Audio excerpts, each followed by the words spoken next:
بسم الله الحمد لله والصلاة والسلام على رسول الله أما بعد. اللهم إنا نسألك علما نافعا ورزقا طيبا وعملا متقبلا. اللهم لا تؤاخذنا إن نسينا أو أخطأنا ربنا ولا تحمل علينا إصرا كما حمل الذين من قبلنا ربنا ولا تحملنا ما لا طاقة لنا به واعف عنا واغفر لنا وارحمنا أنت مولانا فانصرنا على القوم الكافرين. Element চাইতে দামি জিনিস কিছুই নাই। কি বলছিলাম সেই ফজিলতটা মনে আছে? একজন আলেম আর সাধারণ আবেদ। আবেদ বলা হয় যে বুঝে শুনে ইমান আমল চর্চা করে, বুঝে বুঝে নামাজ পড়ে, সে হলো আবেদ। আর যে বুঝে শুনে নামাজ পড়ে সে মুসলিমই না, সে হলো ফালতু, সে কি, সে মুনাফিক। যে এমনি নামাজ পড়ে কিছু বুঝে না, শিখতেও চাই না। আর যে আলেম, যে বিশেষজ্ঞ, সে তাহলে কি বললাম, যে বুঝে শুনে ইবাদত করে না, এমনি নামাজ পড়ে, সেটা মুসলমানের বাহিরে। আর যে নাকি জেনে বুঝে নামাজ পড়ে কিন্তু সে বিশেষজ্ঞ না, সে বুঝে সূরা ফাতিহা পড়তে হয়, পড়তে জানে, অর্থ জানে, হ্যাঁ, কিন্তু বিশেষজ্ঞ, পণ্ডিত না। হ্যাঁ, আরো সংশ্লিষ্ট যে এলিমগুলো আছে সেগুলো সে জানে না। তাহলে এই হলো আবেদ। এই আবেদের চাইতে একজন আলেমের মর্যাদা, যে বিশেষজ্ঞ, তার মর্যাদা কি বলেছিলাম, কি বলেছিলাম? এটা তো সবাই জানে যে সূর্যের ভিতরে যেমন চাঁদের মর্যাদা, এটা তো সবাই জানে। আর আরেকটা কি বলেছিলাম? কি বলেছিলাম? যে একজন আবেদের চাইতে একজন আলেমের মর্যাদা 100 স্তর বেশি। প্রত্যেকটা স্তরের দূরত্ব কতটুকু? এক স্তর থেকে আরেক স্তর, এক স্তর থেকে আরেক স্তরের দূরত্ব 100 বছরের, মিআত আম, 100 বছরের দূরত্ব। তাহলে 100 স্তর যদি হয় তাহলে কত? 100 বছর, মানে কত বড়, কি বলবো এটাকে, মানে মানে কত হলো এটা? 100, 100কে 100 কিন্তু দিয়ে গুণ দিলে কত হয়? মানে 10,000, তাই না? 100 ইন্টু 100, 10,000 বছরের দূরত্ব একজন আবেদ আর একজন আলেম। এই যে আমরা এত ভকর ভকর ভকর করতেছি, কি জন্য? এত সূক্ষ্ম ভিতরে যাওয়ার কি দরকার আছে? বিশেষজ্ঞ হতে গেলে এগুলো লাগে। আমরা তো তলানিতেই পড়ে আছি, নিজেই পড়ে আছি। কখন আমরা উসুলে হাদিসের উপরে যাব, কখন আমরা তাফসিরের ভিতরে যাব, কখন এইভাবে আমাদের সম্পূর্ণ কোরআনটা শেষ হবে, কখন সম্পূর্ণ হাদিসগুলো শেষ হবে, কখন হবে? এই সুখের ভিতরে হবে? এইভাবে হবে? হ্যাঁ, একজন আলেম হতে চাইলে কোমরে গামছা বেঁধে নামতে হবে। ওয়াশুদ্দা মিযজারাহু, ওয়াশাদ্দা মিযজারাহু। নবী সাল্লাল্লাহু আলাইহি ওয়াসাল্লাম যখন নামাজে দাঁড়াতেন, শেষ রাতে তাহাজ্জুদে দাঁড়াতেন, বিশেষ করে রমজানের শেষ দশকে, শাদ্দা মিযজারাহু, তিনি কোমরের যে পোশাকটা ছিল ওটাকে টাইট করে বাঁধতেন যেন ক্লান্তি না আসে। আর আমরা জীবনে এমনটা করছি যে নামাজের জন্য, তাহাজ্জুদের জন্য, ইবাদতের জন্য, হ্যাঁ, কোমরের পোশাকটাকে, হ্যাঁ, পরনের পোশাকটাকে শক্ত করে বাঁধছি যেন ক্লান্তি না আসে। আইকাযা আহলাহু ওয়া শাদ্দা মিযজারাহু, পরিবারকে জাগাতেন আর কোমরটাকে শক্ত করে বাঁধতেন। হাদি হাকিকি সু, মানে লাইসা বিখিয়াল, এগুলি কল্পনা না, এগুলি বাস্তবতা। যে একজন লোক নামাজে দাঁড়াবে, কি পরিমাণ নামাজটা পড়বে, যে কোমরে গামছা শক্ত করে বাঁধতেন। মানে কৃষকদের ছিলেন, কৃষকের যখন কাজ করে তখন গামছাটা কোমরে শক্ত করে বাঁধে না? বাঁধে না? বাঁধে। এই বাধাটা নবী সাল্লাল্লাহু আলাইহি ওয়াসাল্লাম ইবাদতের জন্য বাঁধতেন। একাধারে তিনি আবেদ, একদিকে তিনি নবী, একদিকে তিনি নবী রাসূল, আরেকদিকে তিনি আবেদ, আরেকদিকে তিনি আলেম, বিশেষজ্ঞ একজন আলেম এবং আবেদ।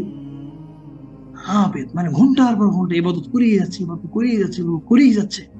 আমরা কোন, আপনার কোন স্তরে, কোন স্তরে বলেন? হুম, বলেন। 0 0 0 বাচ্চা কি বলবো, ভাষা না আল্লাহ। হ্যাঁ, কোন স্তরে বলেন? একটা স্তরে তো থাকতে হবে নাকি? এত সুখী এলেম হবে না, এত সুখী এলেম হবে না। আর কত বলবো? আপনাদেরকে শিখতে হবে। বাচ্চাদেরকে শিখাইতে চান, আগে আপনাদেরকে শিখতে হবে। শিখে একদম ছোট। আরে কি করতে হবে? হ্যাঁ, কি করতে হবে? কি করতে হবে? হুম, ডেইলি প্রত্যেকটা বই একবার রিভিশন করতে হবে। যে বইগুলো দিয়েছি প্রত্যেকটা বই একদিন করে একবার করে revision, first to last, everyday, প্রত্যেক দিন। কুল্লুই কুল্লাই ও। আচ্ছা, মনে থাকবে না? আবার এটাও মনে থাকবে না। যা পড়াই প্রত্যেকদিন একবার রিভিশন করবো, প্রত্যেকটা দিন একবার করে রিভিশন করবো যা পড়া। মেয়ে মানুষ, মেয়েদেরকে নিয়ে আসলে বিপদ। তাদের অজুহাতের শেষ নাই, এই সে হাবি যাবে। আর আর পুরুষ মানুষে কি আল্লাহ জানে, এলেমের কাছেই আসে, এলেম থেকে 100 হাত দূরে। ইন্না লিল্লাহি ওয়া ইন্না ইলাইহি রাজিউন। আল্লাহ সহজ করে। এইটা তো দুই একদিন হওয়ার কথা। পড়তে পড়তে গিয়ে ভাত পুড়ে গেছে, তরকারি পুড়ে গেছে, গেছে গেছে। কি করতেছিলাম? পড়তেছিলাম, নামাজে ছিল।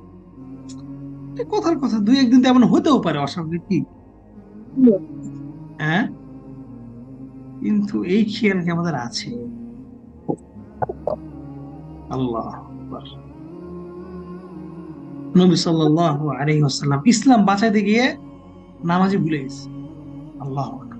ইসলাম বাঁচাইতে গিয়ে নামাজ ভুলে গেছে। ইসলাম বাঁচাইতে গিয়ে নামাজ ভুলে গেছে, এর দলিল কি?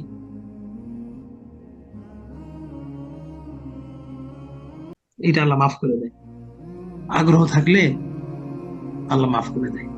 পড়তে পড়তে হয়তো কোনোদিন তরকারি পড়ে গেল, নাম কি বলে, ভাত নষ্ট, ভাত পুড়ে গেল, ভাত রান্নাই হয়নি, কত কিছু হতে পারে।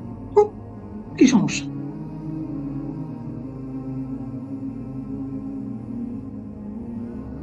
দলিলটা মনে নাই কারো? নবী সাল্লাল্লাহু আলাইহি ওয়াসাল্লাম ইসলাম বাঁচাইতে গিয়ে নামাজ পড়তে ভুলে গিয়েছিলেন। কি সে দলিল? খন্দক যুদ্ধ। খন্দক যুদ্ধে কাফেরদের এত ব্যস্ত ছিল কাফেরদের সাথে যুদ্ধ করতে গিয়ে যে সাল্লাল্লাহু আলাইহি ওয়াসাল্লাম, নবী মুহাম্মদ সাল্লাল্লাহু আলাইহি ওয়াসাল্লাম আসর নামাজটা পড়তে টাইম পায় না, ভুলেই গেছে যে নামাজটা পড়তে হবে। মানে কাফেরদের সাথে আক্রমণ করতে করতে এত বেশি ব্যস্ত হয়ে পড়েছিলেন যে আসরের যে নামাজ আছে এটাই মনে নেই। সুবহানাল্লাহ, ঠিক কিনা? জি জি। তাহলে আমাদের অবস্থাটা এরকম যে আমরা ইবাদতের জন্য কিছুই ভুলি না, অন্য কাজে সব ভুলে যাই, ইলমের জন্য ভুলি না। এগুলি কেমনে হবে জানেন? এগুলি হচ্ছে সাধনার উপরে হয়।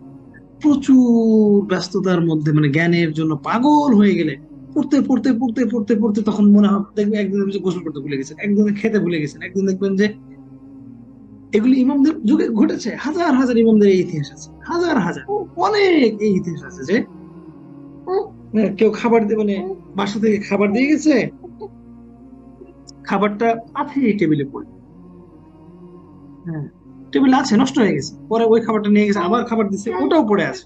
এই ঘটনা ঘটছে, পড়তে পড়তে পাগল। তারা না হলে আলেম, আল্লাহ। হাসরের মাঠে যখন, হাসরের মাঠে যখন আলেম দেখবেন, সহ্য করতে পারবেন? মনে হয়, মনে হয় যে আল্লাহ এটা করলামটা কি? এরা আবার কোন ফেরেশতা যে এরা এত উঁচু লেভেলের, এটা কি সহ্য করা যাবে? মনে হয়। হ্যাঁ, একটা আলেমকে যখন দেখবেন হাসরের মাঠে, তখন কেমনে সহ্য করবে? তখন সাধারণ ইমানদার এটা কেমনে সহ্য করবে? যে আল্লাহ তার এত সম্মান। আমি কোন মিসকিন ছিলাম, আমারও তো দুইটা হাত পা ছিল, আমিও তো পারতাম। আমার গেল, আমি গেলাম কোথায়? আমি এমন কেন? আমি কি সেইটা না, নাকি এটা আমি অন্য কোনো মানুষ? তো এটা এটা কেমনে সহ্য করা যাবে? সহ্য করা যাবে না, সহ্য করা যাবে না। তাই এখন থেকে প্রস্তুতি নিতে হবে। শিখেন না কেন? শিখেন। কি কি কম আছে? কি কম